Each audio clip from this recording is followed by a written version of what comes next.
What are we going to talk about today?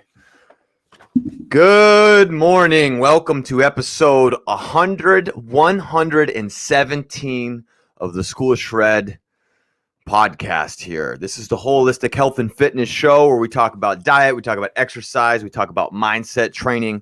We combine all forces to explode into a better you.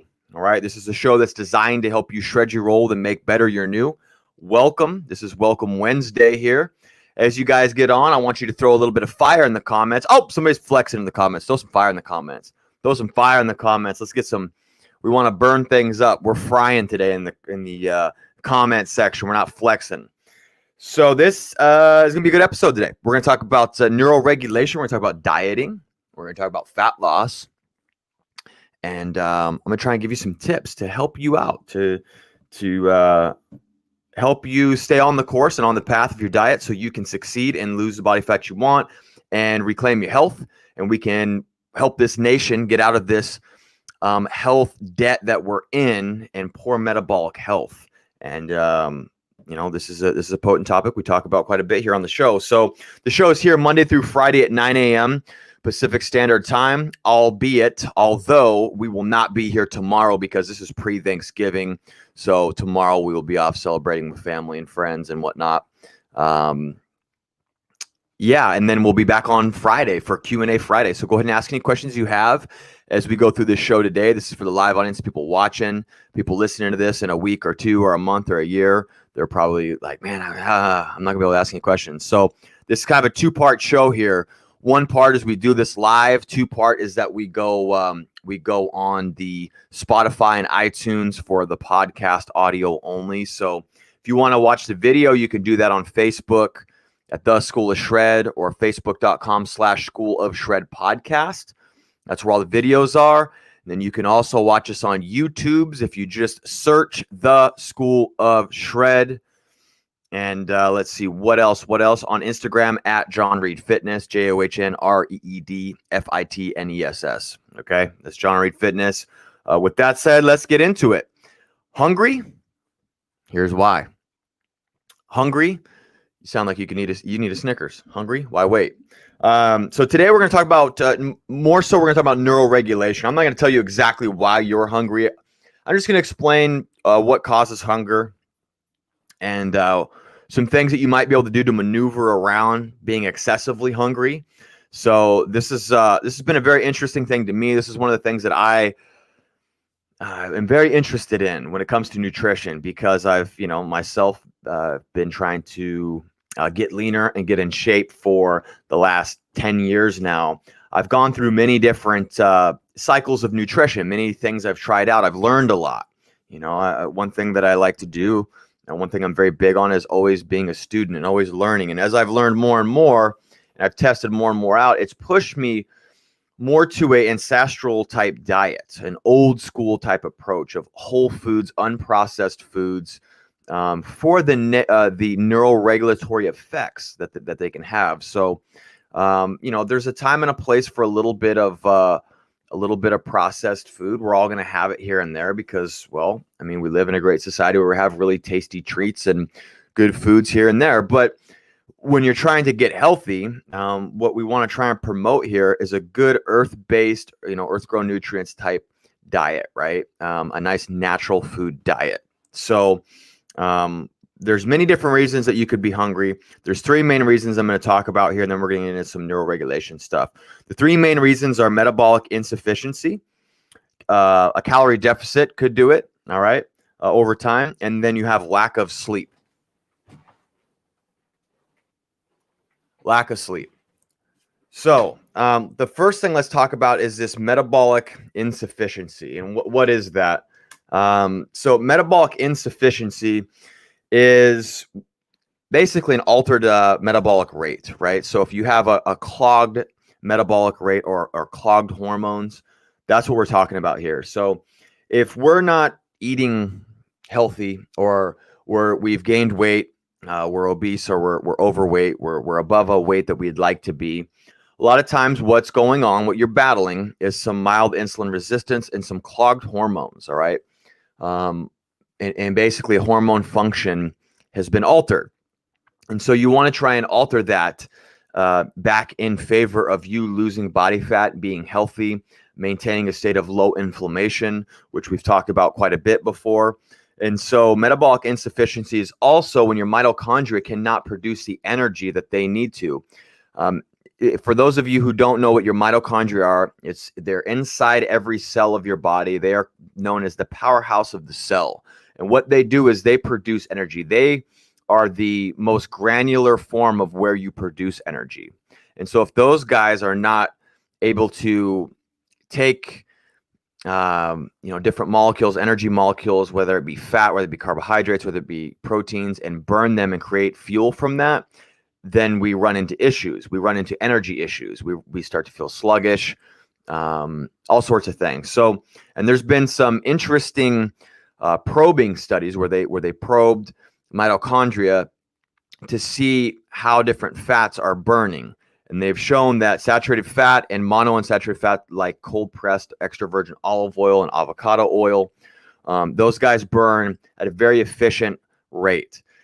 And then they've shown that polyunsaturated fats like omega-3s from canola oil, these are industrialized oils that have only been around for about 60 years now, 70 years, since like, the 60s. They've shown that those polyunsaturated fats, the omega-3s, they burn at about 20% efficiency in the mitochondria. And your omega-6 polyunsaturated fats like corn oil, soy oil, all that stuff that's pumped into all of our foods because of government subsidies, those are burn at about a 50% efficiency rate. So you can see the type of fats that you eat matter. And one thing that really revs people up, specifically trainers, is that they get into this idea that it's only this calories in, calories out. Now, first thing I want to say is that calories in, calories out absolutely matters. However, you can feed more that's not to say that you need to exercise more and eat less. Calories in, calories out, CICO is what it's abbreviated as sometimes, is a very complex topic. And what I mean by that is sometimes feeding somebody more food and more calories picks the metabolism up, unclogs the hormones, and then the body works better and it can actually burn off body fat. Okay, so this notion that you could just eat sweets and junk food and lose weight, I'm not disagreeing with that. I don't think that's conducive to long-term metabolic health, which is my shtick. That's what I like to do, is help people with long-term fixes, not short-term fixes, because that's concerning when we're eating things that might have erratic blood sugar or create erratic blood sugar, and have our mitochondria not being able to burn off that energy, have our brain not being able to burn fats, only being reliant on carbohydrates. That to me is that's malpractice, in my opinion. If I'm helping somebody, it's unethical to do that just because somebody wants to lose some fat.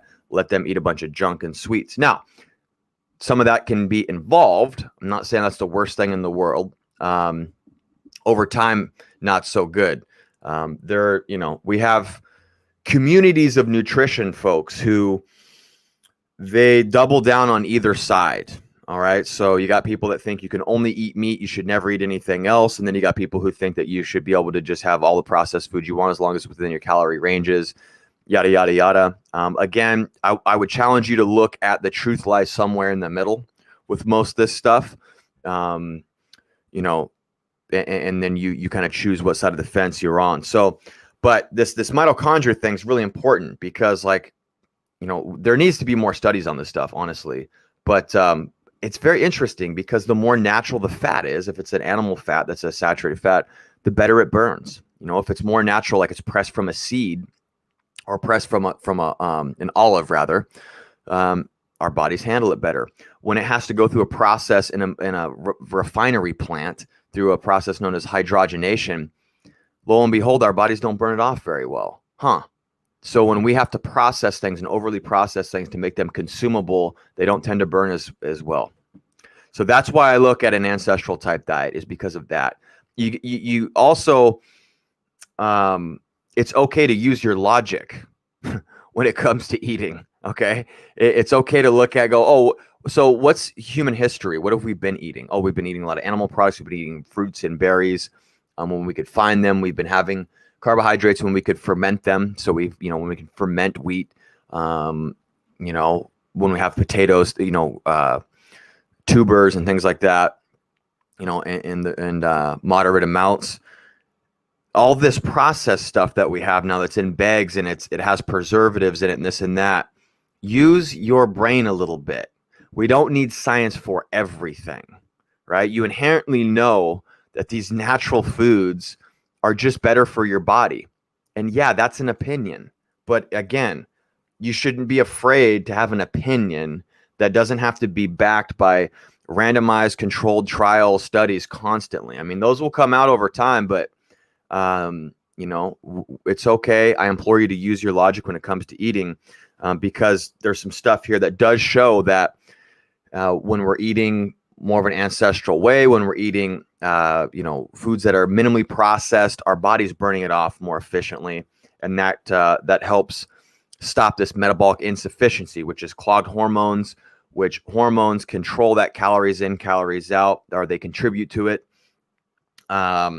We can stop insulin resistance in its tracks. We can lower blood glucose levels, and then we also make them stable, and then we can get the brain to where it's metabolically flexible, so it can burn fat and it can also burn carbohydrates, which is ideal. When you eat a food, you want your body to be able to make use of whatever it's got. You don't want it to not be able to burn fat, and then it has to signal to the liver to create more sugar.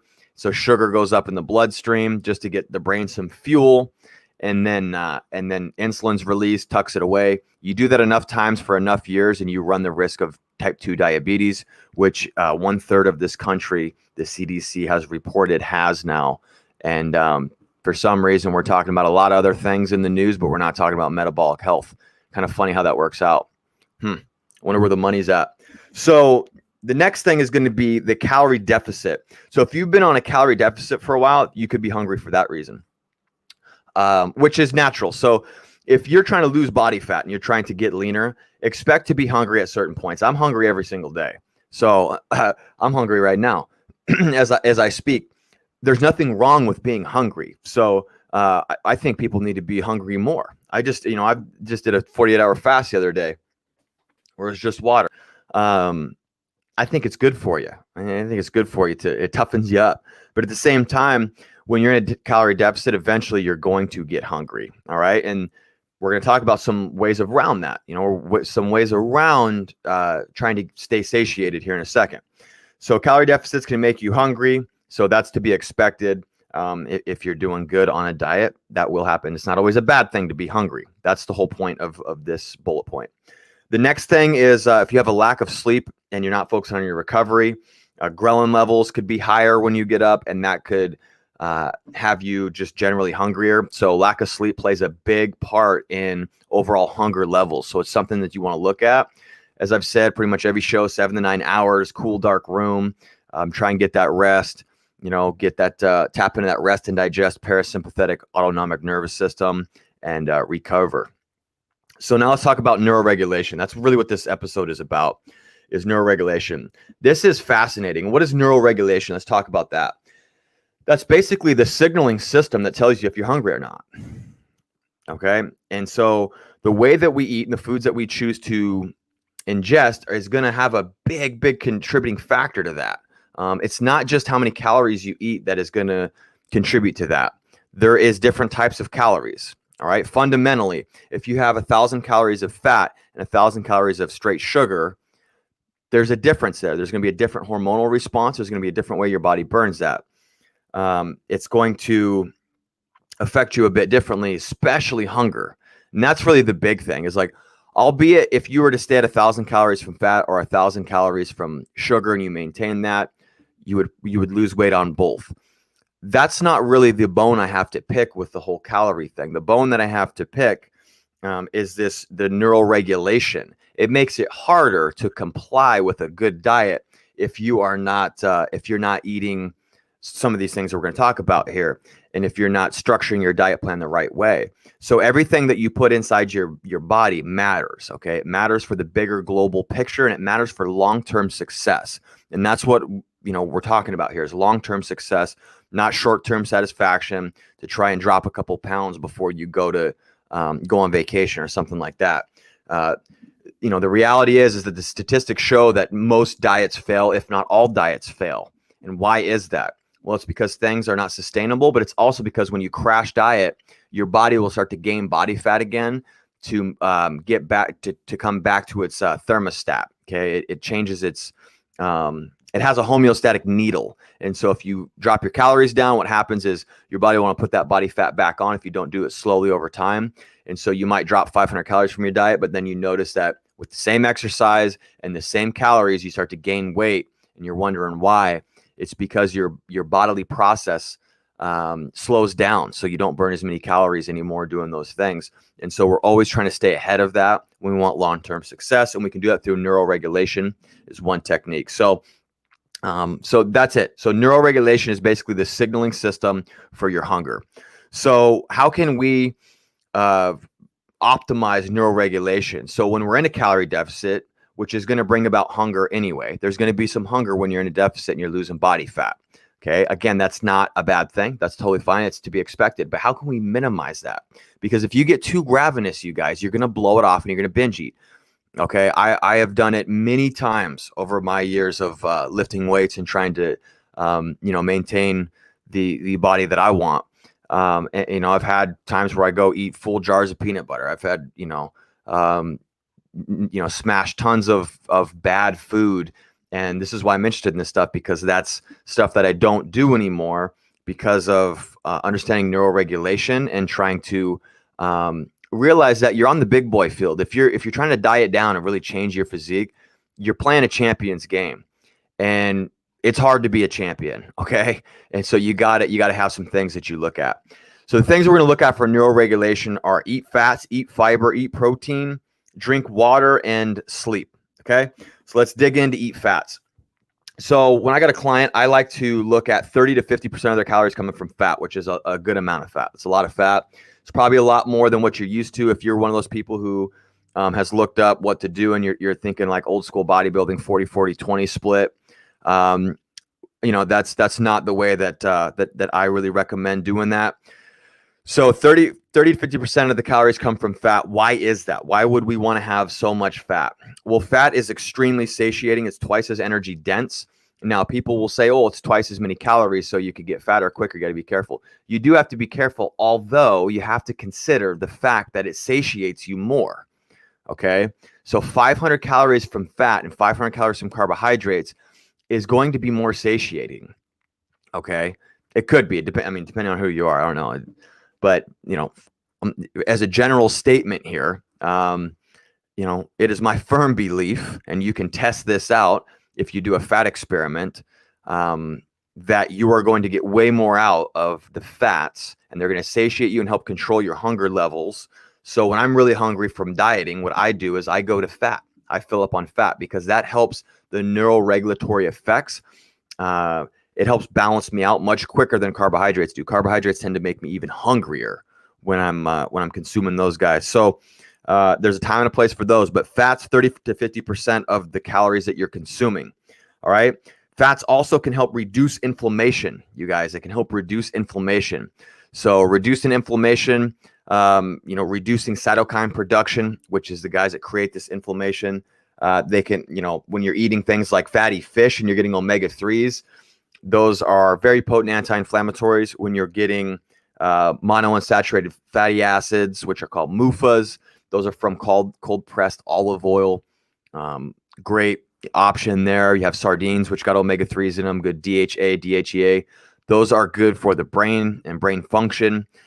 All of this stuff is very potent nutritionally to help bring inflammation levels down. When we bring inflammation levels down, we get this calories in, calories out response is much greater. We get a better response from our hormones when we bring inflammation down, and we stay satiated. Okay.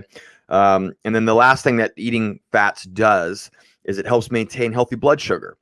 All right. So when you have, say, if you're having some carbohydrates with some fats, that matrix that the fats and the carbohydrates is creating is going to slow down blood glucose levels. All right. So you get a nice gradual release. So you're not getting these spikes. Spikes over time can cause insulin resistance. All right. Slowly over time. So we want to consider that. And the reason we talk so much about insulin resistance, again, is because that is what's crippling our metabolic health in this country. That's the thing that's doing it. It's not, I mean, there's inflammation and there's insulin resistance. Those are the two things you really want to look at. It gets a lot more granular than that, but those are the big arrows that we want to be throwing when we're trying to fix things. So slowing blood glucose rises down is a good thing that fats do. Again, 30 to 50% of the calories is a good place to start there. And by the way, that's not being in a complete keto diet. Okay, you don't have to be keto in this type of a plan. The next thing, number 2 bullet point for neuroregulation, is going to be eat fiber. When you eat fiber, fiber is it's got a lot of volume to it, but it doesn't have a lot of calories. So if you're eating things like broccoli or or any other roughage, you got salad, kale, cauliflower, green beans, things like that. You're going to be getting a lot of fiber from that, and you're going to be basically taking up space in your gut with very few calories. And this is really great because this helps with the gastric mechanoreceptors that are in your stomach, which is basically your stomach senses how much food you have by a stretching mechanism. And these are the mechanoreceptors that we have in our stomach. So if you're eating foods that are low in calories but high in volume, and they take up a lot of room, you're going to get full signals, those satiating signals that you're satiated and that you're satisfied. You're going to get them much quicker if you're eating things that are very voluminous for the stomach. The next thing is that another benefit to eating fiber is that fiber helps feed a healthy gut microbiome. All right, it helps feed a healthy gut microbiome. That's the little microbes that are helping reduce inflammation and create neurotransmitters. That's what they're eating and feeding off of, is fiber. So fiber is good for a diverse gut microbiome. 20 to 30 grams a day for women, 30 to 40 grams a day for men is a pretty good representation of that. Although I don't think those numbers need to be typecast for men or women. I think it's like anything under 200 pounds, you could handle 20 to 30, and then anything over 200 pounds, 30 to 40. You can get away with less than that too. I mean, there's a lot of stuff that's coming out about that, and, but fiber definitely does help lower blood glucose levels, and it helps this stretch mechanism to where you feel full quicker. Okay, so today, if you're wondering about that, have a huge salad with 2 or 3 handfuls of lettuce in it, cut up some carrots, peppers, cucumbers, and then throw a handful of meat in there.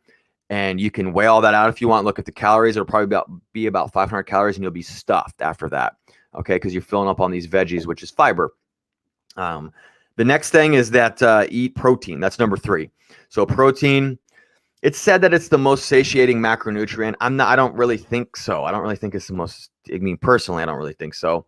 I mean, try it out. It's definitely a grand macronutrient for sure.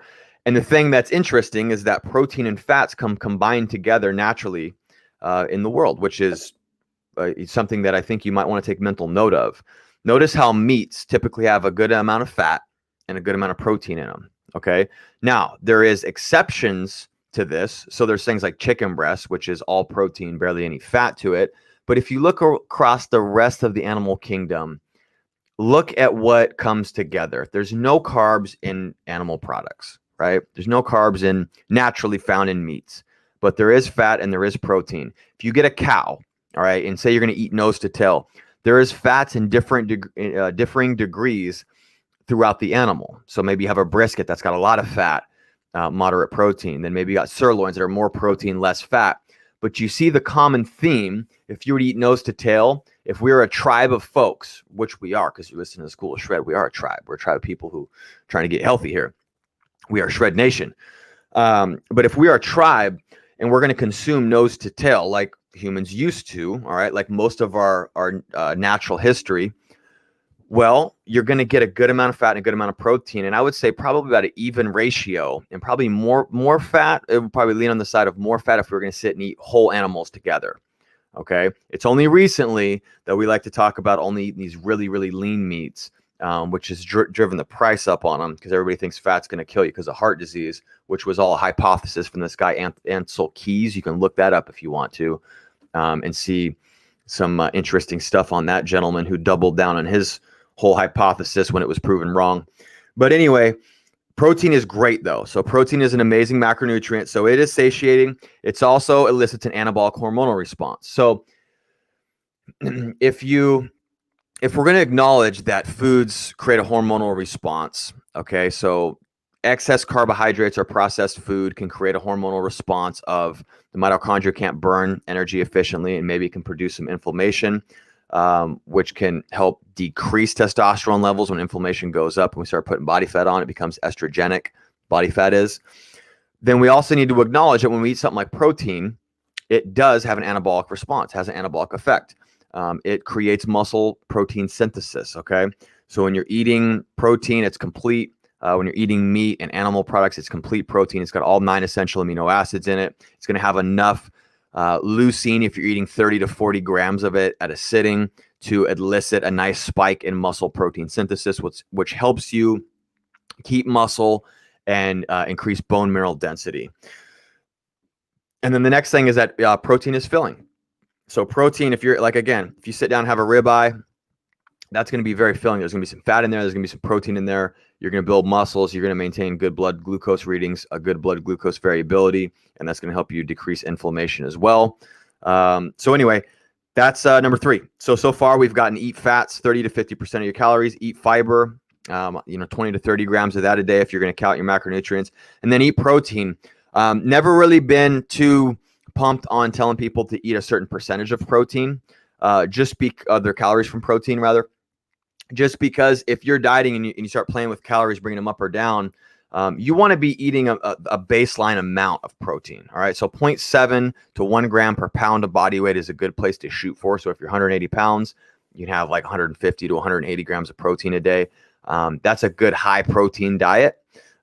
So I like that number, because if I was eating 150 grams, but then I dropped my calories and I was doing some 40-40-20 split, then I might start dropping underneath that threshold of what I need to preserve muscle tissue, on a day-to-day basis. So that's why I like to do more of the gram per pound, so it's relative to you. With fats, we actually would calculate that second and go, okay, so here's the calories we got left. Now let's have this percentage from fat.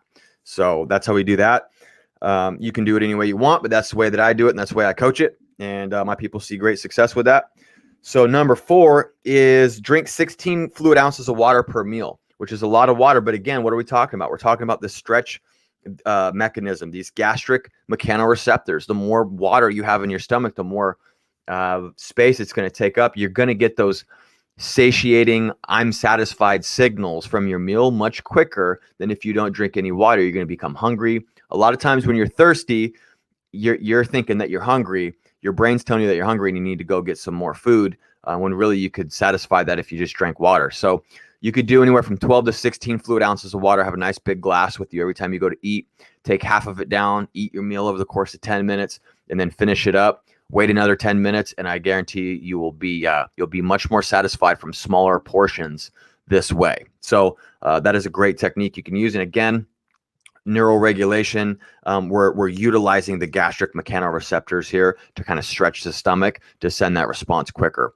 The last thing for neuro-regulation, to help neuro-regulation, which is controlling your appetite, is sleep, 7 to 9 hours. And sleep 7 to 9 hours because it helps stabilize. Again, it optimizes hormones. We need to recover. And when we recover, or the way that we recover the most is when we sleep and we rest. And so when you're sleeping, growth hormone goes up, testosterone is up, your tissues are repairing, you're stabilizing blood glucose numbers, and then you're also restoring ghrelin, which is a hunger hormone. So if you wake up after like 4 or 5 hours of sleep, you're most likely going to be hungry throughout the day, let alone you're awake longer. So your choices are going to be, you're going to have more choices to overeat in that day. Not to mention you're going to get tired quicker if you're undersleeping. And then as the day goes on, discipline goes out the window. There's a reason that billionaires take most of their meetings early in the day. It's because that's when they have the brain power. So as the day goes on and you get tired, if you're not sleeping enough, you might start making poor nutritional decisions, which happens to a lot of people that I train. And this is why people say breakfast is the most important meal of the day. Now, as an avid faster, I do a lot of metabolic fasting. It's kind of a lifestyle for me. I don't eat breakfast, but I do eat breakfast, but it's just really late in the day. But the one of the talking points and one of the teaching points for eating breakfast, and one of the benefits of it, is that it can help you with your willpower throughout the day. Because some folks, when they get to the end of the day, they make a bunch of bad choices because they're tired and you're losing your discipline throughout the day. So for some people, breakfast is a good idea, an early breakfast, not the in the traditional sense of the word, not breaking the fast, which is typically how we break down what breakfast means. So that's it for today. That's episode 117. I hope you guys learned something. I hope you wrote something down. If you're still with me, if you're getting value out of this, I want you to throw us a flex emoji in the comments now. Live audience. Have a great Thanksgiving, everybody. I hope you create warm memories tomorrow. I hope you spend it with people you love. I hope you stay safe out there. This has been a challenging year for all of us, but we'll persevere. And the thing that nothing can take away from us is a positive mental attitude. And a positive mental attitude is what changes the world. And so don't let anybody take that from you. Don't let any organization take that from you. And don't take it from yourself. You have the power, and it's a positive mental attitude. So love your family, love the people you're around, love your life, be grateful. Have a great day tomorrow. Think of all the things you're grateful for. If you need to in the morning, make a list of 10 things you're thankful for, and create a new habit on Thanksgiving, and live in that gratitude. So that's it for me. I'll see you guys on Friday. We'll be doing episode 118. Will be our Q&A Friday at 9 a.m. Pacific Standard Time. You can tune in live if you want to on Facebook, YouTube, and Instagram. If you want to catch these shows later on, it's always going to be on Spotify and iTunes.